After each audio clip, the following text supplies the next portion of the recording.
Okay, and we should be live. Nick, you're good to go. Great. Well, thank you, Chong Shen, for kicking us off. Welcome, everyone. My name is Nic Lane. I'm delighted to be here. We've got some important announcements today, but first of all, welcome to the Flower Enterprise launch. The way we're going to start is, for many of you who might not be familiar with Flower and federated AI, I want to spend a few minutes to give you a lay of the land, and so for us to all to appreciate why we're here and why federated AI is such an important part of where AI is headed. So why federated AI? We've seen so many organizations reach out to Flower asking us about federated AI. There's been an explosion of research papers in this area. You no doubt have heard a lot of these terms, federated and decentralized AI. But what might be surprising to many of you is that fundamentally we're all here today. The companies that are reaching out to us are reaching out to us not because of federated AI fundamentally, but because we are all invested in making better AI. We want to be able to train better models. We want to find ways of doing breakthroughs in innovative AI domains. We want to be able to help researchers and engineers find solutions to important societal problems with AI. And federated AI is the answer to how we can improve AI. So let's look into why that's the case. Fundamentally, it's the case because the recipe that's been tried and true now for more than a decade in the dimension of AI is using scale. We've seen scale be the answer across the board. We've seen model sizes increase, compute sizes increase, data sizes increase. And what we know to be true is that when we increase these three various components, we get better AI. We've seen AlexNet back in 2012 that started the whole deep learning revolution with around 60 million parameters. And then we've scaled all the way to today, where we see models like Llama 4 Behemoth have as many as 2 trillion parameters. We've seen compute go from 2 GPUs that was originally used to train AlexNet to more than 200,000 GPUs being used today to deliver the best models possible. And we've seen data migrate from ImageNet, which was at the time a breakthrough scale of millions of images, to a point today where we now train our best models using the entire public internet. And the reason for this is that we all now know that scale is the answer to providing AI. And the way that enterprises now scale their AI can be called and can be framed from this perspective of centralized AI, where the data center is in the center. What it basically means is that the data for an enterprise, the data for an organization, when they build their models, needs to migrate to a single location. It becomes centralized. Once it's there, they can start to build those models. They can start to extract the value from that information. They can build their base forms of AI. And today, this is the de facto standard of how enterprises, how almost everyone builds their AI. And this works fantastically in some cases. So you've no doubt seen all the frontier model companies. They build bigger and bigger data centers. They train on all of the internet. But what's important here is that they're training on public data, easy to reach data, networked data. And so migrating that data to a single data center and building a fantastic model is actually possible. But it just doesn't work for many industries. It doesn't work for industries that are regulated. It doesn't work for industries where the best data is private. It doesn't work for industries where the data happens to be siloed because it might be in a dash cam, it might be in a factory machine, it might be on a laptop. It just doesn't work.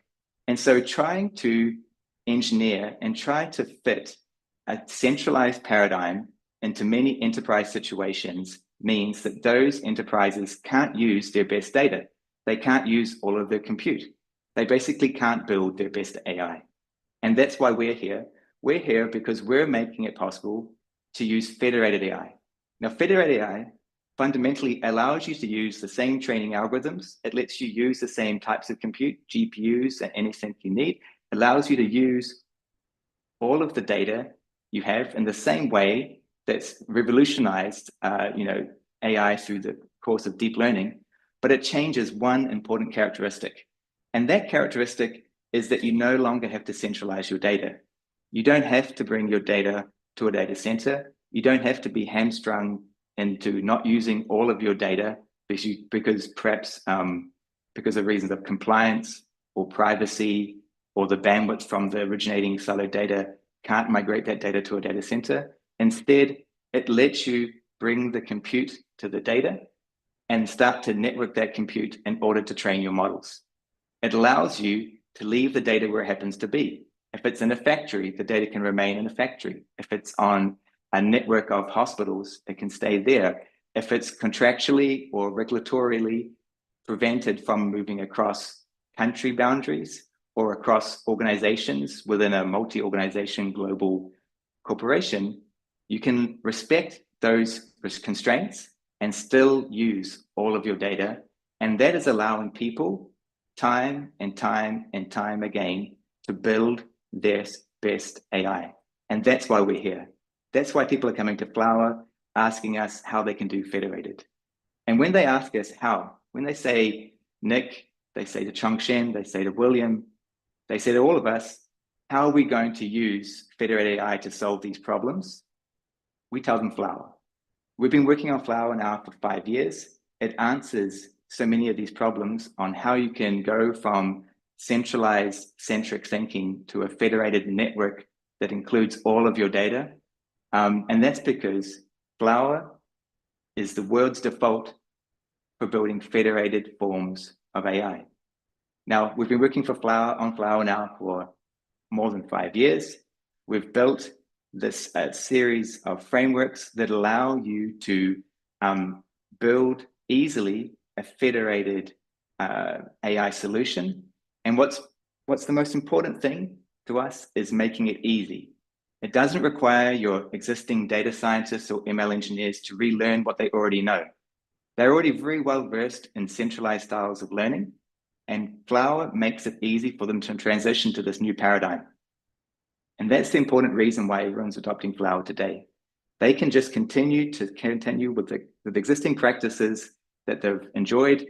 They can keep on using the same types of contributing tools for building their models, but we're hiding all the complexity from them and allowing the transition to this new paradigm very easily. In fact, with the latest versions of Flower, it's possible to, with only a couple of lines of code, transition from your existing centralized styles of training pipelines to federated ones. Often, when we onboard a new user to Flower, there's only 2 commands they need to start off with: Flower new and Flower run. With Flower new, you can get a template project up in a few minutes. You can then start to use something like PyTorch to build an XGBoost model that can suddenly start to use all of the data in your corporation to build the best type of model you could think of. Flower run is a way to suddenly run that project within the Flower framework, and that's it.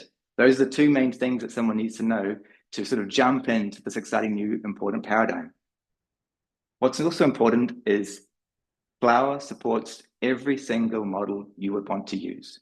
It doesn't matter if you want to use a linear regression, a diffusion model, a neural network, a random forest, or even the largest, latest, and greatest types of LLMs. It all works with Flower. In particular, we've paid special attention to support for LLMs and foundation models. If you want to build these types of models, Flower has some exciting announcements that we're going to be getting to later on in this session. But what I can say to you right now today is that Flower is the best way to build LLMs today. It's better than anything else you can see out there. In fact, it's not even close. Now, that's only part of the story. Our framework makes the developer experience very easy, and they allows people to adopt and migrate from a centralized styles of training pipelines to federated ones. But the important other part of the story is how they start to do deployment. In enterprises, large organizations, in types of deployments that matter, we need to support other types of ways of deploying the code. You're going to need things like Docker containers. You're going to need first-party support for Kubernetes. You're going to need to have it all tightly integrated with the framework.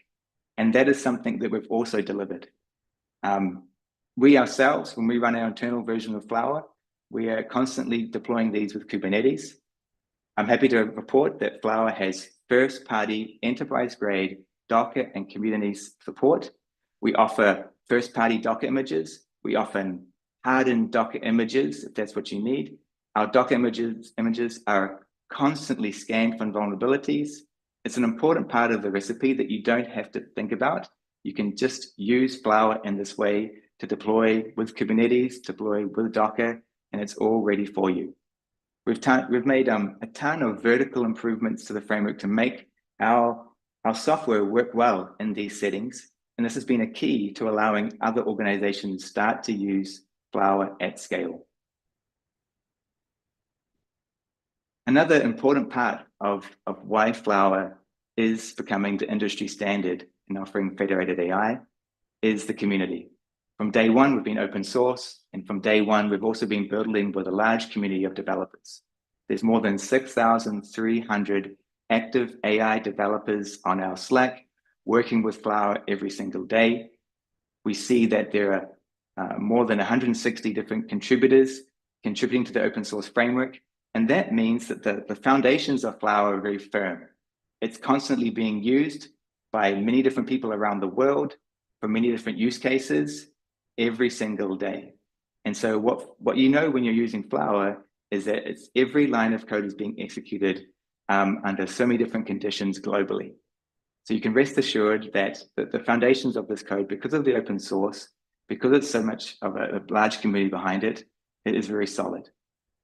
Moreover, let's just take a look at some of the outreach that we do. It's very important to us that people know about the benefits of federated learning, that they start to understand the wider scope of the way that they can design their AI systems to take into account the types of capabilities that we're talking about today. And so for example, just in March, we ran Flower AI Summit, which turned out to be, for the second time running, the largest AI for federated learning conference in the world. We had 30,000 people on our live stream. The venue in London was fully booked for many weeks beforehand. We had people lined out the door. And so essentially the Flower community is vibrant. We do a lot of outreach to explain how you can use federated learning and migrate it to your systems. And there's just so much momentum behind the community that every time I look at this slide to see these numbers, they just keep on growing and growing and growing. Now, an important strength of the Flower framework is also its modularity. We've worked with a lot of people over the years, and through these collaborations to help them build their federations, we've had to understand how to build Flower in a way that's strongly horizontal, in a way that it enables people to build their framework so that it can fit perfectly with different types of verticals, be it some kind of healthcare, some kind of finance application, or perhaps they need to use it for particular types of machine learning techniques.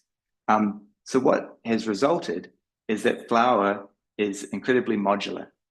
If you need to use Flower with a certain type of pets, privacy protection, it can work. As I mentioned earlier, it can work with so many different types of learning models.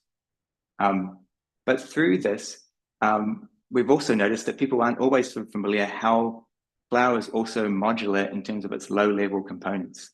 It's modular in the terms of how the communication stack can be specialized for certain types of needs. There are various kinds of plugins. We've seen people use existing tools like weights and biases to monitor their processes.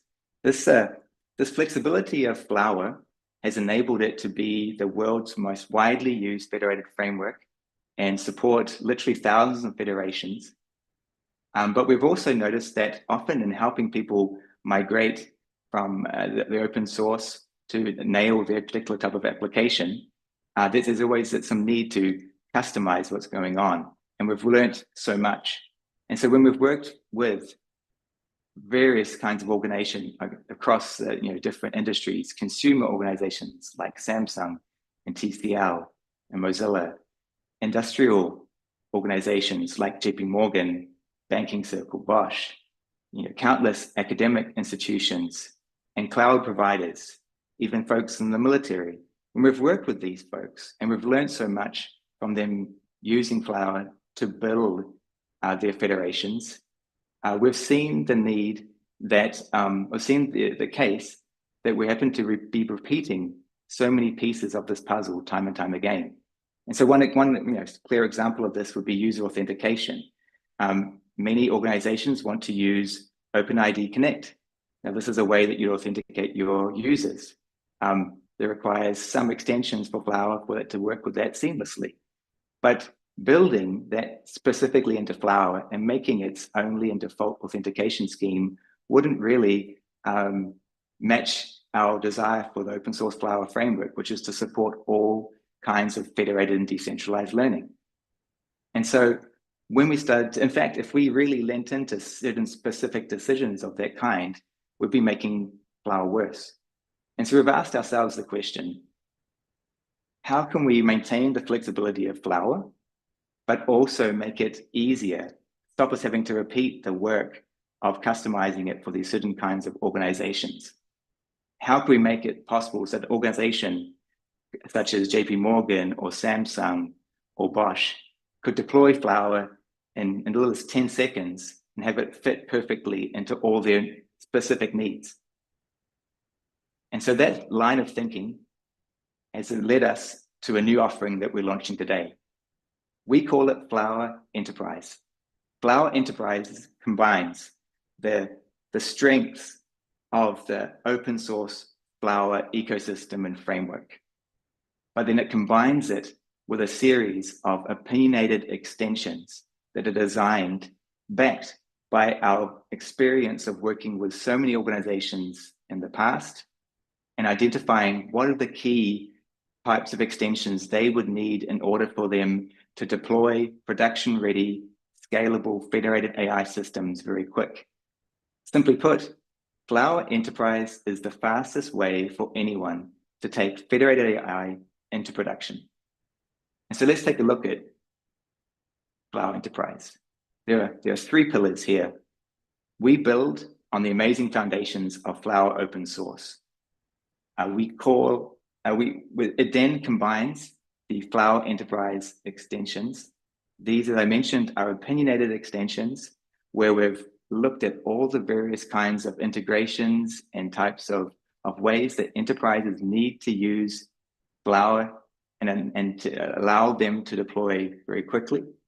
And then finally, the most important perhaps is that anyone who wants to stand up a federated system, use it in these very important use cases where it's mission critical, is going to need to have support long term. They're going to need to support, they need to have someone that they can call. They need to have someone who can help them, for example, migrate model performance from being the initial types of performance they get all the way to the performance that they want. And so we've combined it also with Flower Enterprise support. These three things working together are Flower Enterprise, and it enables any organization to deploy federated AI quickly. So to summarize here, the idea behind Flower Enterprise is simple. By combining the Flower open source platform with a set of enterprise extensions and the support I just mentioned, you can deploy enterprise-grade federated AI quickly, securely, and reliably. And this accelerates anyone's time to market by a huge amount. Flower Enterprise is an opinionated set of extensions and best practices that we have built up over the years and baked into this offering. I think something that we should all think about when we're building systems of this scale and complexity is the various types of layers that go in to building a federated system. If we start to look at all these layers, it goes far beyond the framework. It often starts with doing some R&D. You might want to say, examine if it's possible to build a federated model that does some computer vision task to help diagnose some radiological images in the hospital. This will then work with your framework, something like Flower that enables you to do the federation, but then you'll need to have integrations in a platform that enables you to build this piece of software into the existing ecosystem in the organization. You'll then need to have a way to operate and run this continuously. You'll need support for something when something goes wrong. And then finally, there will be end solution logic and debugging needed for the whole thing to work. What I'm delighted to say is that Flower Labs is perhaps the single organization, maybe in the world, that can offer all of these types of layers at a level that's world-class, and it has the scale and ability to deliver across a wide set of verticals. The difficulty is that many other alternatives, for example, if you're just going to look at the framework by itself, and we see a lot of comparisons on frameworks being done all the time, they're often quite flattering in terms of when people just look at a framework and they might compare, for example, Flower to another. And what's flattering about them is often Flower comes off as looking quite good, but we think that these comparisons that are framework centric really miss the bigger picture, the bigger stack that's necessary for these things to work. And so when it's important, when you pick your framework, to consider the other layers and how they work. And so, for example, if you're at a provider that's only really focused on the framework, it's not nearly enough, because you're going to be left trying to understand how you're going to integrate that framework into, for example, your Kubernetes cluster. Other folks out there, they don't focus on the framework. They might use someone else's framework and focus largely on integrations and platform. But then this also has limitations too. The limitations here is that often you'll need to make changes inside a framework in order for it to work seamlessly with a sort of enterprise type of demand. But the trouble is that folks like that, if they are not able to control the roadmap of the framework, they're not really able to tell you when a certain feature might be added. They're not really able to tell you or fix a particular issue that might come up. And so being narrow and not covering the whole stack here has severe limitations. There are other sort of organizations you can go to that maybe focus just on operations. They might just operate the federated platform for you and you'd be a user. Again, the issue here is that if they don't, for example, own technically other parts of the stack, if they haven't, for example, maybe even trained a federated model that's very large and complicated ever before, they're going to have difficulty helping you. Again, if they don't own the framework, then what are they going to do when you come to them with a problem? All they can do is go on, a GitHub, open a GitHub issue wherever they get that framework, and hope that that change can be made for you in the time that fits your deployment timeline. And so again, the point I'm making here is that we shouldn't focus on frameworks. We don't. We focus on the whole stack. We focus on how do you build federated models. We focus on building a world-class framework. We focus on making sure that framework can integrate with any type of enterprise scalable system. We focus on making sure we can give you the support and the solution level logic in order for this whole thing to work. There's no one else that I think can deliver the full stack of a federated system quite like Flower. And that's the reason why I think Flower Enterprise is such a compelling opportunity. So that's Flower Enterprise. It's built on the popular Flower open source platform. It's bundled with a set of enterprise extensions that bake in best practices that we've seen over the years. And it's accompanied with enterprise class support. In our opinion, it's the best production grade federated AI solution out there. But what I think is important now is start to hear from a few of our users. Earlier in session 1, we heard from Oken. Oken was describing their journey in using Flower in their federated AI setups. But today, in this session, session 2, I'm delighted to bring on board Yannis Perrakis. He is the head of AI innovation for Temenos, and we're going to do a bit of an interview with him so we can see from a user perspective what it's like to work with Flower and how he sees the federated landscape more broadly. Let me tell you a bit about Yannis and Temenos. It's an incredible organization. They provide to more than 8,000 banks globally their software solutions. And so they're an important company in the finance ecosystem. Yannis is incredibly knowledgeable about all types of banking software and AI. And we've been working with them, I think now for about 9 months, or even a bit longer. It was always a pleasure to talk to him. So Yannis, how are you doing over there? I'm good. Thanks, Nick. Thanks for the invite. Great to be here. And yeah, um, very happy to be here. Do you want to perhaps tell us a bit about Temenos from your perspective? Sure. Yeah, sounds good. So we'll start from there. So, as you've prefaced it, the best way to think about Temenos is a software company that builds the nervous systems for banks. So the sort of the marketing line that we tend to use is that around 1 in 3 people in the world banks on Temenos. So if you look between the 3 of us or the 4 of us here, is probably one of us is doing that. So we provide the software that's the operating system for banks. AI is a big part of that story, as you can imagine, and it's growing because there is a ton of opportunity within finance more broadly, banking specifically for AI, in areas all the way from core banking. So how do you help banks make the most of AI in their core operations, to some areas that have become especially key over the past few years, like financial crime mitigation and compliance and staying abreast of regulation. So financial services, banking in particular, is a highly regulated industry. So when we think about AI in that context, is not only just about performance. Performance is obviously important, but a lot of that is around explainability, about responsible AI, and about leveraging data in a way that preserves both data privacy, but also commercial privacy considerations. And that is where we started the conversation with Flower. Really interesting. I see. And so from your perspective, what are the challenges of federated AI in the sort of financial area? Yeah, it's a really good question. So I think the way to think about this is that banks have common problems and data sets that could be used to solve those common problems, and financial crime mitigation is probably the prime example there, because for banks is a non-competitive area. You have areas like credit risk scoring, for example, some of the more front office type of areas that people associate with banking, and those can be interesting use cases for federated learning. But because they're also competitive areas, part of the problem is the technology there, and part of the challenge is the technological challenge. But a lot of it tends to be more of a business type of challenge.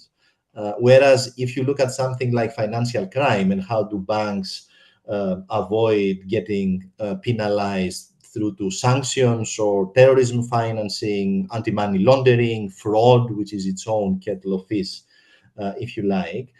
These are non-competitive areas for banks. So in principle, you would expect it would make sense that they collaborate and basically build better models on the huge data sets that they're sitting on. But technology today, or AI technologies as it existed until fairly recently, didn't really allow them to do so. Or at least I should say, and this goes back to what you were talking about earlier, doesn't allow them to do so and build those type of federated AI type of approaches in a way that really scales in an enterprise context. So in this space, obviously, you've had, as you've mentioned, you had frameworks, you had work that's been both open source and proprietary. I think what you guys are bringing now to this world is being able to take that and get that goodness, but also do that in an enterprise-friendly way with all of the characteristics that you've mentioned. So that's what I see making a big difference for us. Yeah, I remember when you told me that we just wouldn't believe how much data banks just sit on and are unable to use. And in this world of AI, being able to carefully, and with the respect of privacy and all the compliance, if they could just start to use that, could be so many downstream benefits to their users, to themselves, and offering new services. Yeah, and I would say maybe just to add to that, that is between banks, a big use case that we see for the larger banks, what in the banking world you call tier 1, tier 2 banks. These are the very large multinational type of banks. There is even an intra-bank use case, because these are large, complex organizations. They operate under different regulations in different geographies and different countries. So even within the same bank, you do quite often, and in things that are, as I said, like financial crime, credit scoring, some of these really critical high value use cases, even within the perimeter of the same bank, being able to do federated learning at scale and in an enterprise-friendly, more frictionless way becomes very important. So we are seeing that space developing as well. Yeah, I was really fascinated to see that there were just really two interesting cases, at least two. One where these bank networks that you're trying to form that seem so important for sharing data, and then within even a single bank, there's so many opportunities to share data within them, especially with these tier one banks that you're talking about. I mean, what we often hear from banks themselves, who are our customers, because that's who Temenos interacts with directly rather than their own customers, is you guys as Temenos, you in a way you sit in the center, right? So there's thousands of banks around the world that use Temenos technology. You should be able to play that role of a nexus where you federate, for a more abstract definition of federate, if you like, the knowledge and those learnings across bank. But we're not actually able to do that unless at the more technology level, we can guarantee these strong privacy guarantees and build all of those safeguards that we are able to do leveraging technologies like Flower AI and the enterprise framework. So it's something that Temenos would really love to do. It's something that our customers would really love us to do, but you need that sort of secret sauce, or whatever analogy you want to use in the middle, that allows us to do what both parties really want to do. And I think that's the kind of capability that you're bringing with enterprise. Right. Thanks. So take us back. Why did you originally reach out to Flower those months ago? Is another good question. So we looked at, first of all, I should say for us and from a Temenos perspective, we look at privacy enhancing technologies very broadly, right? So federated learning is one important aspect. We think of that, but it's part of a panoply of technologies and frameworks that we assess. If you double click though within that, we've been looking at this space for quite a while. I've looked at that space across several different companies in the past before Temenos. And yeah, I guess I'd say what initiated the conversation is the very structured and methodical way that Flower has approached this. There are great projects out there, and you've mentioned that in your segment as well. And there's lots to learn from everywhere. And we're all, the way I see it, we're all fellow travelers, right, to a good outcome for AI ultimately. But thinking about this from a more enterprise way, and where could we make progress faster and demonstrate that progress both internally, but also to our own customers, working with both a more structured framework, but also a team that I think is very well structured and very highly motivated, with a bias for action and to make rapid progress in this space. That's, I think, why, yeah, we really loved working with you guys after our first exploratory, I guess, conversations. Thank you for that. We've actually really enjoyed working with you too. I was also maybe another part of this. Perhaps could you describe to the audience where you think our partnership is headed? Maybe some of the milestones we've reached already, and where it might lead. Yeah, sounds good. So what we started from is effectively a proof of concept demonstrating how you could deploy a federated learning type of framework from Flower within credit scoring, credit worthiness type of use cases. So that was the initial POC, the initial demonstration. In parallel, Temenos operates what we call the Temenos Exchange. So that is our if you like, the Temenos arm for partnerships of different types with key players in the ecosystem, where they do something that we think is quite unique within their domain or within their vertical. So part of our collaboration has been getting also Flower.ai on Temenos Exchange. I think where we go next, I think there's a couple of key opportunities. One is Temenos operates what we call an AI studio. So that's a capability that we offer to banks where they can build, configure, deploy, do FinOps, monitoring of their own models, agnostic to Temenos. And one of our key growth areas for that is creating this as a curated experience of AI services and frameworks that banks can directly leverage to that AI studio. So I think that is one really exciting opportunity, being able, from the perspective of a bank, to leverage both what we call AI Studio and federated learning in that more enterprise-friendly way through a single if you like, pathway. I think that's one. And then the other is, yeah, we do have some specific, very critical domains like financial crime, like credit worthiness, like treasury and risk management. These are very important operations within banks where federated learning, if we can solve for those specific domains as well, that is hugely value adding for Temenos, but also for the banks that bank on us. And I would really, I mean, maybe this is the last thing I'll say, I will really look at it as we develop forward. And if anyone in the audience is interested in that, obviously happy to explore that conversation. It's really the nature of the technology, which is a partnership, right? I mean, that is the whole point here. So I would see this model as a partnership between Temenos, Flower, and our correspondent banks, if you like, going on that journey. Thanks. Yes, well, we're tremendously excited. Temenos has like such a huge ecosystem of banks using your software already.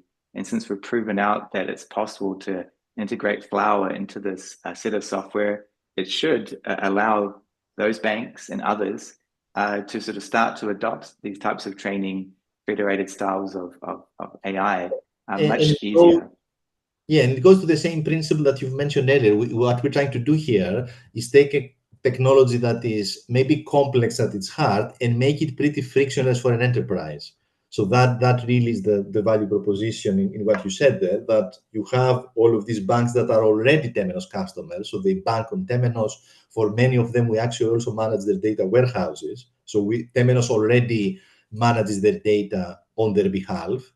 So that hurdle is, if you like, already crossed, and the value proposition to them means, okay, allow us to, in this safe, responsible way, leverage your data to give you better outcomes from what you are trying to achieve within these critical domains. I won't say that we've solved this 100%, right? There's obviously a long way to go, but yeah, I think we're pretty excited about the potential of the things that we can do together and with our customers. Absolutely. I think this is a great place to start to build federated AI into the firmament of financial institutions. Thank you so much, Yannis, for joining us today. It's been a pleasure working with you, and thank you for sharing it with our audience. I really appreciate it. You're welcome. Thanks for having me, and congratulations on the launch. Thank you. Thank you. Take care. Bye. Okay, so I now want to hand over to my colleague, Chong. He has worked with so many of our enterprise and large organization customers and users leading up to this event. He's going to tell us a lot more detail about Flower Enterprise and also show us a demo. So over to Chong. All right. Thanks, Nick, for the introduction. Indeed, yeah, I'm super excited to be here. Let me work on sharing my screen right now so we can see it. Now share that. Okay. Hopefully you will see my screen. So yes, yeah. Once again, I'm very excited to be here today to tell you more about the Flower Enterprise extensions. What they are, and then how you can actually use them when you are trying to deploy your stack. So let's have a look. Almost by definition, all federated systems are distributed setups. This means there are multiple components that interact with each other at different locations. For example, you could have deployments in different clouds, different organizations, or different types of networks. And you could also have a hybrid type of deployments. There are also the user aspects where you have a data scientist or a research scientist working at a hospital or financial institution, and they need to interact with these federated systems to run some jobs, for example, to train a new state-of-the-art medical imaging model or the next world-class fraud detection model. With Flower Enterprise and the extensions that it provides, it gives the powers to the administrators of these federations the best tools so that you can seamlessly deploy, operate, scale, and maintain all of this infrastructure based on your use cases or business needs as they grow over time. This is very important because maintainability is a key ingredient for proper DevOps. Because the enterprise extensions is developed by us, creators of Flower, we can give you 3 guarantees. First guarantee is that the enterprise extensions natively integrates with the Flower framework because we are intimately familiar with how the framework is built. Secondly, the extensions have been thoroughly tested in a variety of setups and use cases. And finally, these extensions will only improve over time with new releases of Flower, and if there are new features that can be built into it. Translating into more concrete extensions, I'm going to walk you through 4 enterprise extensions today. So firstly, it's about Kubernetes and Helm charts. For deploying federations, I think Kubernetes is synonymous with reproducibility, and Flower has best-in-class support for Kubernetes with the enterprise extensions. Secondly, for user authentication, to ensure that a permitted user can access and perform any operations on your deployed systems, we've also built our permissioning system based on OpenID Connect, which is yet another industry standard protocol. Thirdly, to keep a transparent record of all the events that happen on the Superlink, we have built in the audit logging capabilities so that an administrator can transparently look at how the federation is behaving and how the users are interacting with it, plus more, which I'll cover in a few minutes' time. So let's focus on Kubernetes and Helm charts. So at enterprise scale, we emphasize that consistency is non-negotiable. Enterprise deployments, we don't want surprises, right? These deployments must not only be reproducible and easy to take action, they must also be scalable and version control. This type of reliability is highly crucial for DevOps teams. So this is where Helm charts come in. Before we dive into the details, let's do a quick recap of what the main components of a Flower federation looks like. There are 2 key components. The first is the supernodes, and these nodes run where the data is located. For example, a hospital or a bank or a factory, it interfaces with the origins of the data and perform any computations that's required, orchestrates any computation at the location of the data. The second component is the superlink, which is the central server that the supernodes connect to. So collectively, this superlink and supernodes comprise of a Flower federation. Right?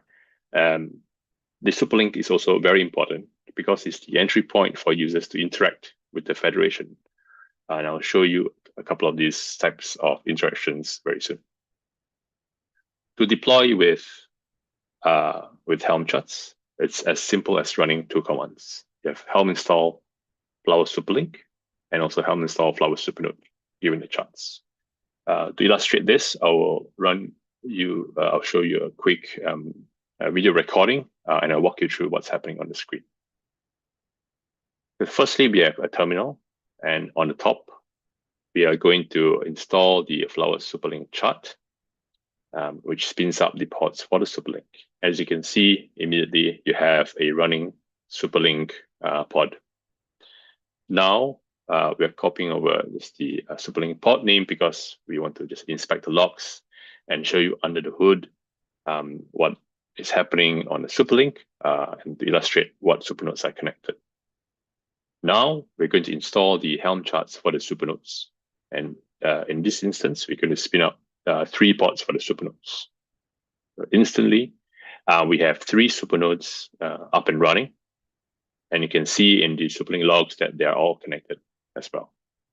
So it's very simple, very quick, and effortless for you to deploy at scale. So that's the first deep dive for the K8s and Helm chart feature for the enterprise extension. Now let's look at the identity access management. specifically OpenID Connect.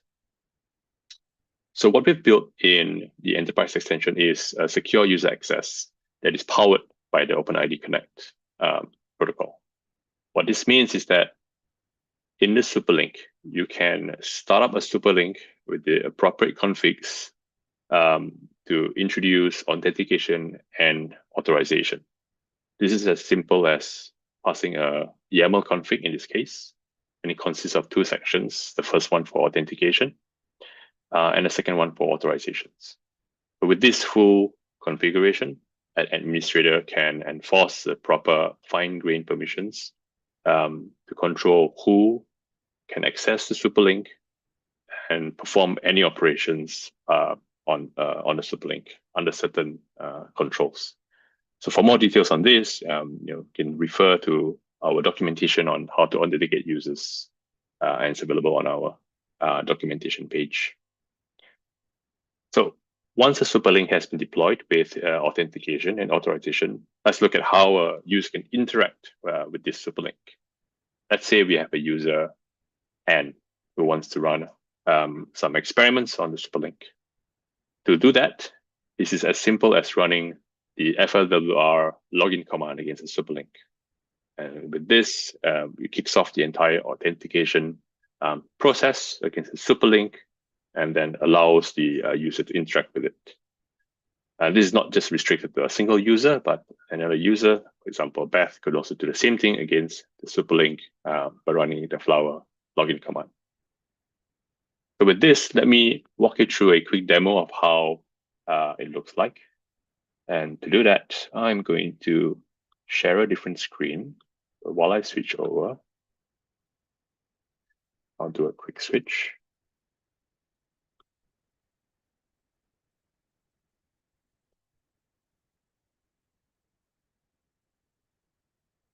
And share. Okay. Hopefully you can see my screen now with the terminal. What I have installed right now is an app, a Flower app that has been created using the FLWR new command.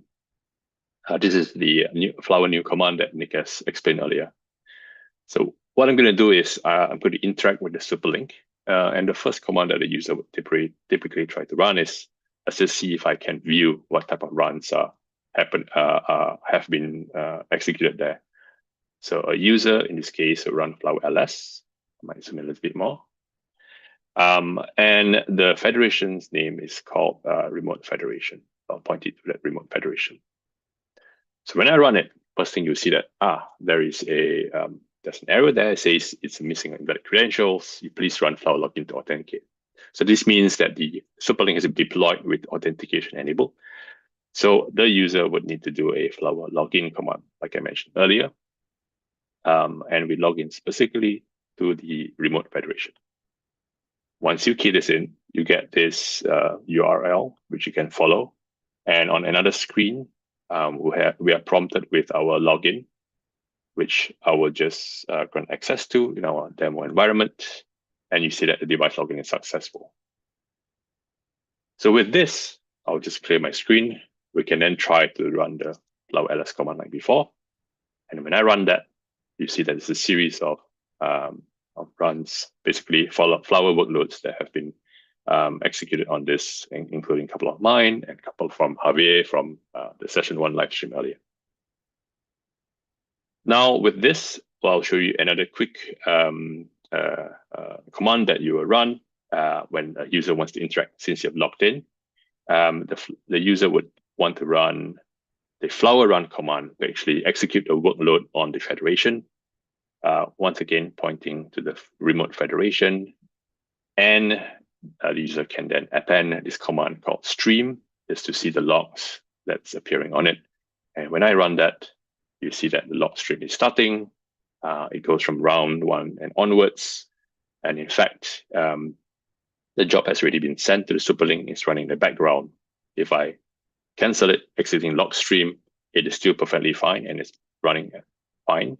If I do a Flower list, I can check and I can see that the app is actually running indeed on the superlink. Yeah, so that is the quick demo of the authentication feature in the Flower Enterprise extensions. I'll now switch back to my presentation from before, and I'll show to you, I'll continue my presentations once I get the correct windows. Okay, there we go. Okay. And my screen share will be here.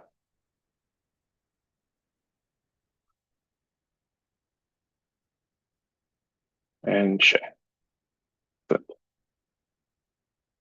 Okay, hopefully you can see that again. So that was the OpenID Connect or the user authentication feature. The next one is about audit logging. So with audit logging, we've enabled this feature in the Flower Superlink that enables full transparency and traceability on it. So what this means is that an administrator who has deployed the Superlink can view the user events, application events that's happening on the Superlink. And for example, look at the details of an event. These logs are JSON formatted, so it captures the timestamp, for example, the actor and the event, and also the status of the event itself.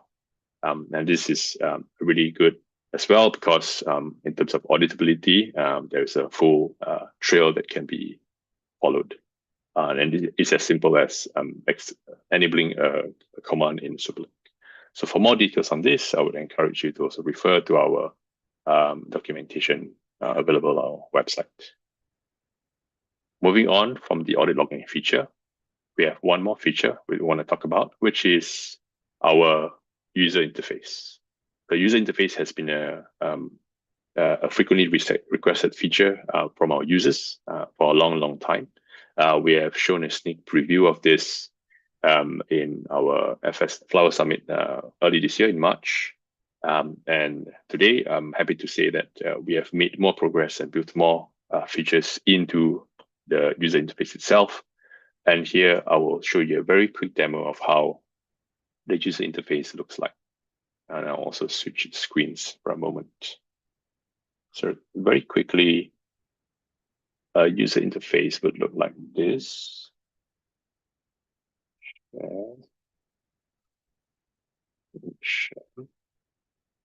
So this is an example of a Superlink user interface. So an administrator may choose to deploy the Superlink and connect it to the, for example, a Superlink UI dashboard. And with this information, you can see the number of nodes connected to it. If you scroll down, in this case, we've put a placeholder of banks connected around the world. And we could also go into one of the nodes and click on it and look at some detailed information of the node. And that gives you a very high level view of all the connected supernodes in the federation.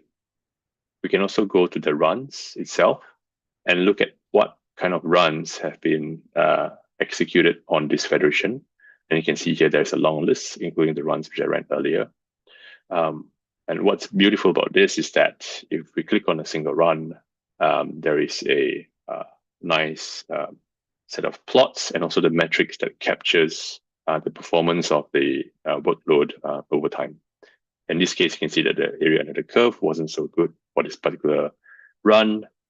We can compare it with a different one. You can see that this configuration of hyperparameters are much more favorable. So that the data scientists can then pick and choose what is the best combination. So with this Flower Enterprise feature for the user interface, it becomes a very handy tool for the administrators to get a bird's eye view of the execution of the federation, and the support for the user interface of the supernodes is also coming in the near future. Let me now switch back one last time to the demo slides to wrap up.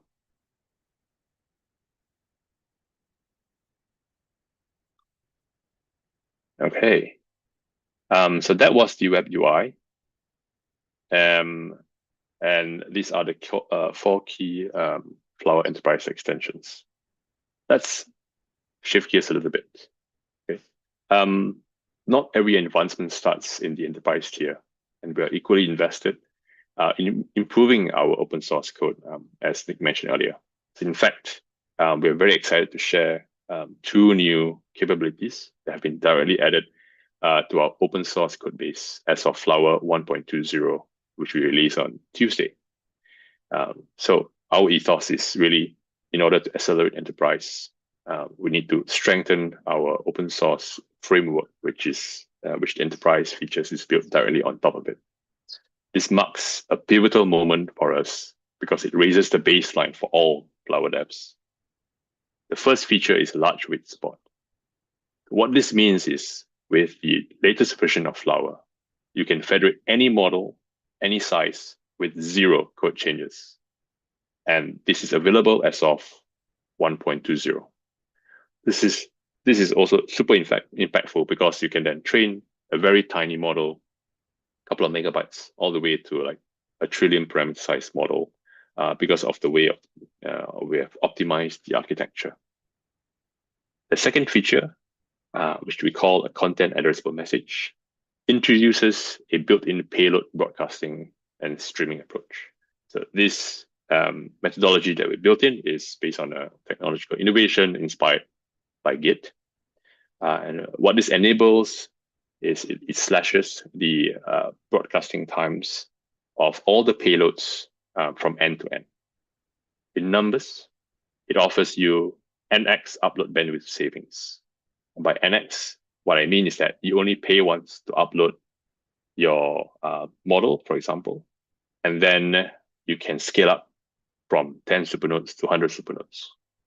So in other words, if you have 100 supernodes connected to the superlink, you have 100 times the saving of bandwidth because of the way that we're able to broadcast the payloads from the server to the supernodes.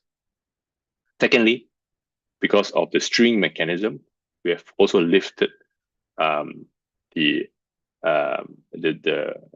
waiting time between the server and the supernodes. So we are happy to report up to 3 times wall clock reduction of your FL workloads, which means you get much more efficient rounds of training, and you're able to iterate more in a shorter amount of time. Again, this is now available in 1.20. As a last slide, to put in more concrete terms, we ran a very recent experiment in the past couple of days where we trained Qwen 3 8 billion distilled model from DeepSeek R1 that uses a float 16, which means that a total message size is 16 gigabytes. We federate this across 5 supernodes across Europe. And after several rounds of experimentations, we can see that truly enough, there's 5 times upload bandwidth savings and 2.8 times wall count reduction in the latest version of Flower. So it's a massive, massive improvement. Yeah. So with this large weight support and content addressable message, I'm super excited to see what all of you can do with the latest version of Flower, and also think about what that would mean in terms of Flower enterprise extensions. So with that, I'll hand it over back to you, Nic, to wrap up. Thank you, Chong Shen. That was great. I always like seeing that great diagram of us training the 8B model. It's really cool. So let me start to wrap up. So today we're focused on federated learning and this new offering by Flower called Flower Enterprise. We motivated and we explained why so many organizations over the years have been working with Flower in order for them to build federated systems, because it allows them to finally use, when they build their AI, all of their data, they can use all of their compute, and suddenly they're not building AI with a data center in the foreground, in the center. They're building AI where their company, its advantages, its data, its expertise finally can be the core of their AI strategy. We've offered and built Flower Enterprise on top of the Flower open source framework. It's the world's most popular framework for building any kind of federated AI.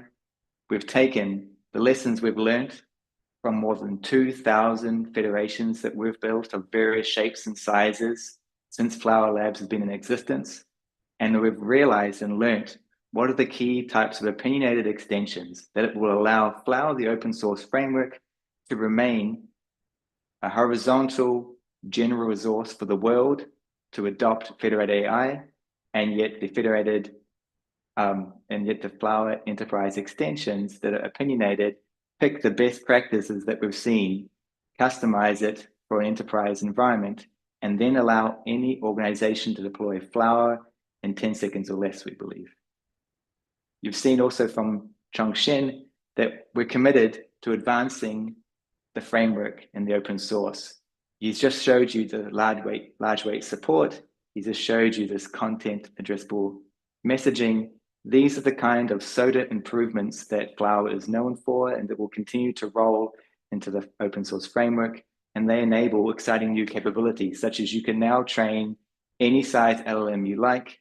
We see people doing this in research. You can now do it in production using Flower. And that really speaks volumes to the advantages of working with Flower. You might recall this vertical stack of everything it takes to build a federated system, from R&D to the framework, to the integration, the operations, all the way down to the application, to the solution. Flower is the only company in the world that specializes in this type of learning that is able to deliver across all of that stack. We're not framework specific. We're not solution specific. We're not an integrator. We're able to deliver on everything in that stack in order for you to build an enterprise class solution faster than you can believe. So with one last thing I want to leave you with is, if you've got a pulse, you'll be excited by now, and you'll want to join Flower AI Day. It's going to be in September. It's going to be happening September 25th in San Francisco.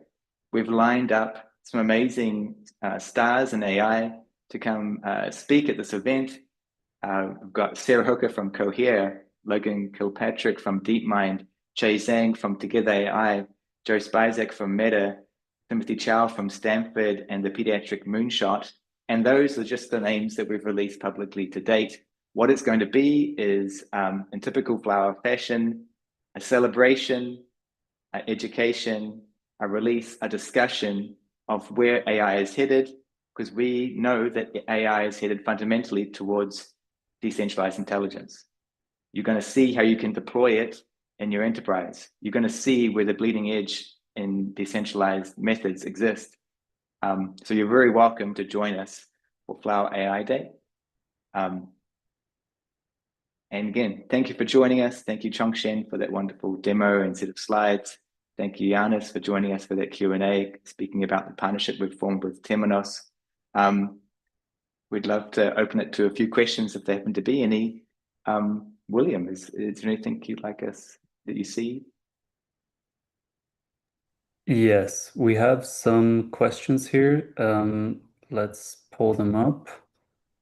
Give me 1 second. So one of them is, what are the top 1 or 2 things that we're most excited about with this release? I mean, you've been talking about it already, but is there something that's still to be mentioned? Let's see. Well, I'm very excited to see what the community and enterprise will use the large weight support to do.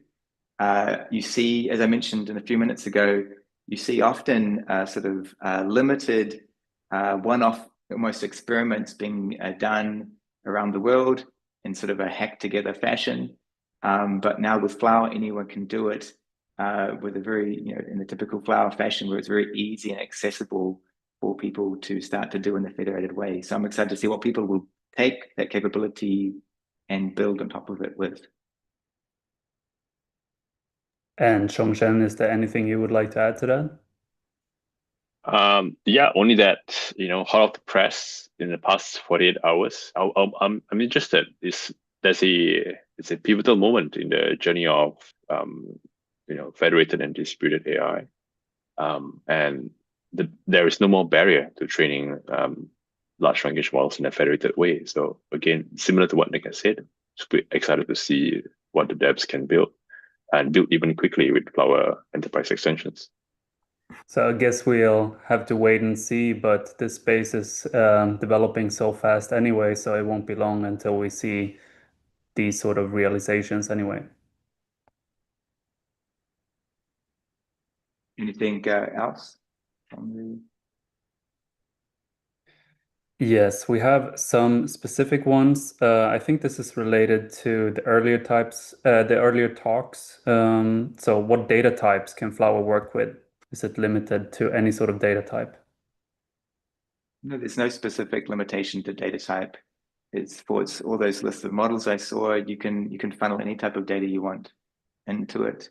There is a huge amount of examples and contributions, and the open source framework where people have shown it working with tabular data, 3D image data from medical settings, regular 2D images, time series. I can just list all the data types really that I can think of that it's literally ready and waiting for people who just go to flower.ai to see. Yeah, I think that's it for now. If people have more questions, they can always reach out to us on socials and email as well.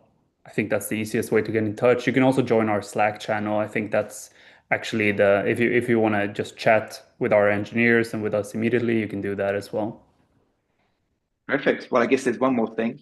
If people would like to see for themselves some of this technology, they're very welcome to book a demo. You can see the QR code right there on the screen. They can go to flower.ai/enterprise and do the same thing. And they'll end up talking to Chong, Shen, or you, William, or myself, or anyone in the Flower team to show them a demo for themselves and see how it fits to their needs. Yes, well, thank you all for joining us, and we'll see you around.